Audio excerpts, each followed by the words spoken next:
Good afternoon, guys. How's everyone doing this Friday afternoon? Hope you're being the best version of yourself. Hope you're in good health. Hope you're in good wealth. And as I said, hope you're being the best version of yourself you could possibly be. Welcome to my channel, guys. Motocross Mania TV. Now, it used to be called Joey Barnett TV, but because I love motocross sport so much with a passion, it's my desire, it's my destiny, it's my everything. I decided to change the channel of my the name of my channel even. This is the problem nowadays. I try and cram everything into a short space of time, and sometimes I run away with myself, get caught in words and bits and pieces like that. So yeah, I've been got a bit of a cold. I've been told that I've got to slow down a little bit, so that's what I'm going to do, because after all, I don't want any of my followers to think that I can't talk together, like I can't string a sentence together properly, because, you know, in jail I've done many courses, adult literacy, learning, spelling, reading, writing, written a book, bits and pieces like that. So yeah, few of my followers have voted on my poll, which I've done recently, and the results are prison stories. So I'm going to be talking to you a little bit about prison stories. Now, I don't know if any of my followers remember, but there is a youth custody or a young offenders called Ashford. This was the one in Kent. There's also one in Middlesex, but the one in Kent I'm going to be talking about.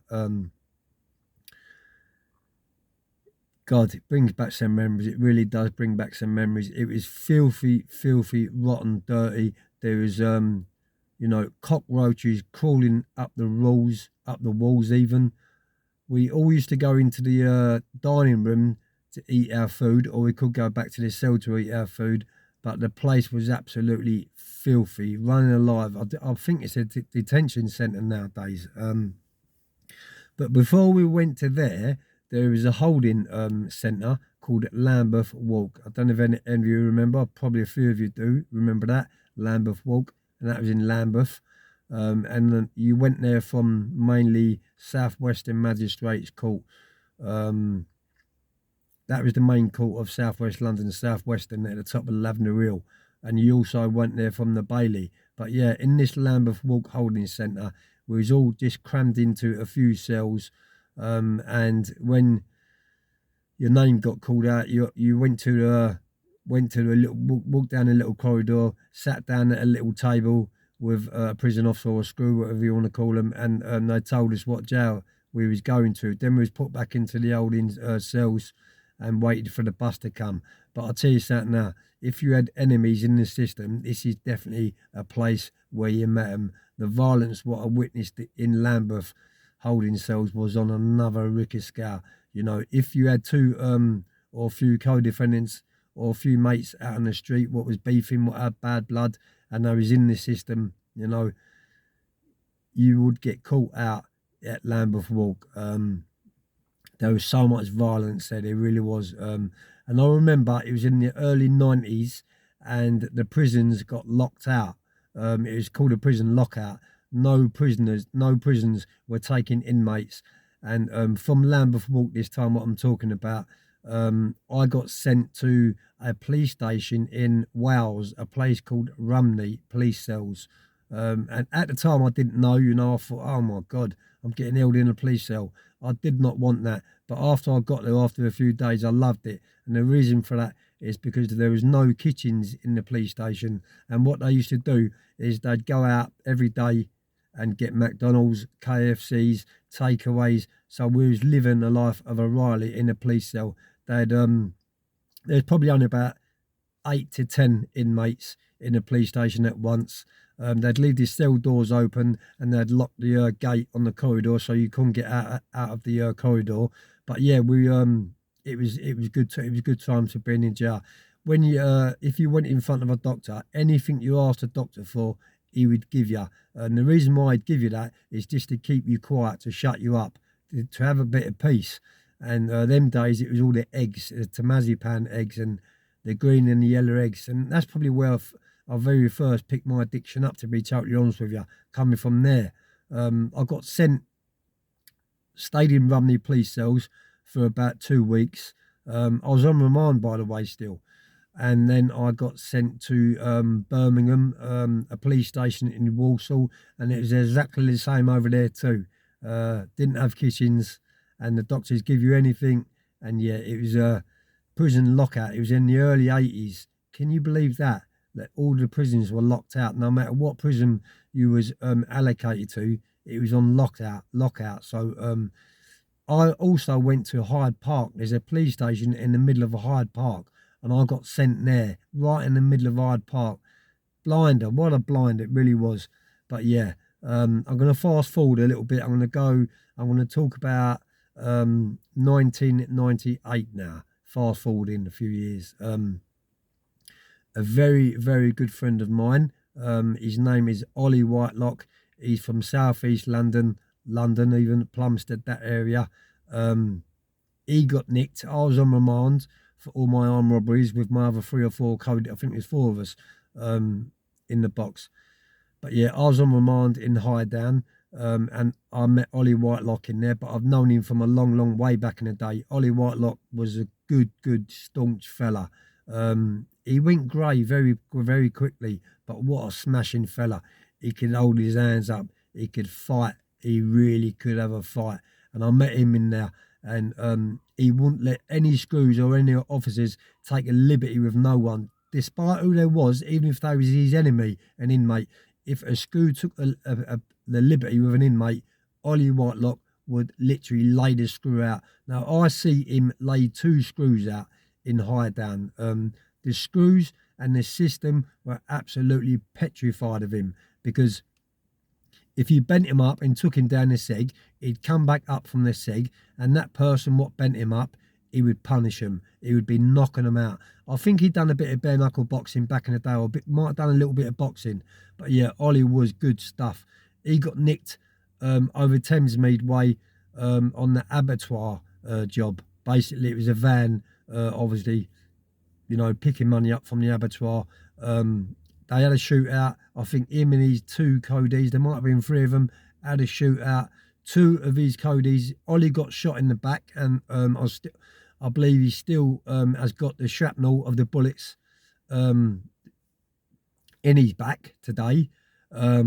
His 2 codies got shot dead. There was a massive shootout on this bit of work. I believe they was glassed up. The police were basically ready-eyeing Olly. They was waiting for him to move. And yeah, when they'd done their move, they got out and pulled guns out. The police pulled guns out, and there was a shootout.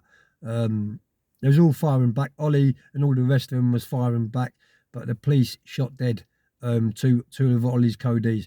That's when I see Olly in 1998 in High Down, and I'll tell you something now, he was as staunch as you could get. He really was a blinder. Sorry, my phone just went. Anyway, I was only with Olly for maybe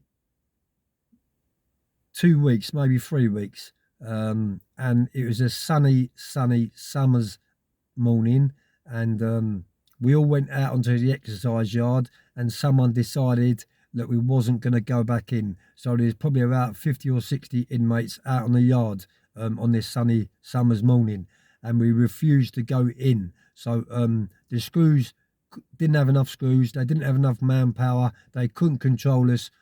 Olly was part of it and all, but they couldn't control us. They couldn't get us in. So we stayed out on the yard for 2 days. It was during the summer, so it wasn't cold.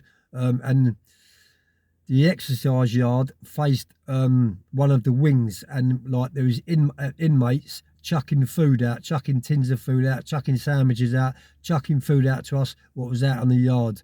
And the more food they chucked out, the longer we stayed out there. But yeah, we only lasted 2 days, and I suppose on the 3rd day we wanted to go to bed because we was absolutely knackered.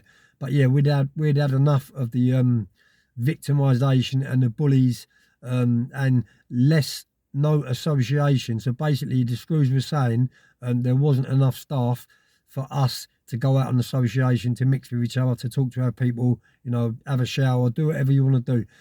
That was getting very, very scarce, and the screws started to take it out on the inmates, and they weren't letting us out. So this is what happened. This was the outcome of it. This morning they let us out in the yard. We all had it planned. Yeah, look, once they let us out, we wasn't going to go back in. And once we went back in on the third day, the association, we all got nicked for it. We all got dispersed out to different prisons. But I believe that the association started getting a little bit better. I got sent to Belmarsh, and when we first got nicked, me and my codees, we was Cat Bs. But then they started, Barnes and Tower Bridge started to look at our MO, our mapping offence, and started to forensics, DNAs, and all the rest of it. And they started to come up charging us with more and more robberies. Then after a few days, maybe I think it was about a week, but don't quote me. But yeah, it was then that they decided to put us under category A conditions, and that's because the nature of our offences. We had firearms, we had links to the outside world, what could potentially, jump us off the van and bits and pieces like that. So they category A'd us. As luck had it, I stayed with two of my codees.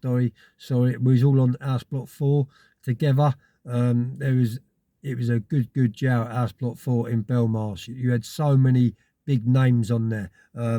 Gary Staggs was on there. Dave Rawson. I don't know if any remember Dave Rawson. He literally used to take a piss out of the screws for banter, for a laugh. They couldn't handle Dave Rawson. They didn't know how to take him, and he was a blinder. He really was a blinder. I remember one day we was out in association, and he'd done something on association, and the screws were shouting him to go behind his door, and he started running all across the top of the pool tables, and onto the net, up on the freeze. The screws couldn't get hold of him. And the more he was doing it, more we was egging him on. But yeah, Dave Rawson, a big shout out. He was a blinder. Rookie Lee was on there too. He was a prolific armed robber, come from East London. Little bit of a grumpy man, Rookie Lee was. But when I was with him, I was only 29 and he was in his 50s. So yeah, I mean, I know Rookie Lee. I'm not going to slate him or slander him, but he weren't my cup of tea. But he was part of it. Charlie Tozer was on there. Franny Pope was on there. Mickey Steele, Jack Holmes was on there. Harold Shipman was on there. Kenneth Knoll, Razor Smith, David Copeland, a little fella called Crabby, Tony Crab, which was a very, very good friend of mine, comes from Rose Hill, Carshalton, good friend of my family. He's since passed away. He got arrested for something which happened in the St Heliers Arms pub in Carshalton on the Circle there. They used to have a rockabilly night at the back there. But yeah, basically a bully got shot there, and a few of them got nicked for it. I'm not going to go in detail about it. A few of them got nicked for it. Crabby was one of them that got nicked for it. And they give him a life sentence for it, but it wasn't him what done this murder. It was not him. It was proven that it wasn't him, but they still give him a life sentence. When I was with him, he started complaining about headaches, really bad headaches. He was getting migraines times 3. And Crabby wasn't one for moaning, wasn't one for bitching, wasn't one for crying. He was hardcore. I remember one time in Belmarsh, I bought a bit of gear off someone, a dread fella, and when I got it back into my cell, it turned out to be brick dust. And Crabby was on it with me. He was out on the Joey with me. Crabby said to me, "Who did you get that from, Joe?" And I told him who it was. And this dread guy, what I'm talking to you, he was probably about 6'5", 18, 19 stone of muscle. Everyone was trashed out of the life of him. He was a big, frightening force of a man. He really was. Crabby was only about 5'3", 5'4". He did not give a flying fuck. I had an old Roberts Rambler radio. Do you remember him? With the PP9 battery. So Tony said, "Give me the battery out of that radio." He put it in a sock and literally battered this dread all over House Block 4. Really weighed him in. Weighed him in that bad that they took him outside hospital and that was it. He was gone. We didn't see no more of him. But yeah, that's what I'm saying. We didn't tolerate no bullies.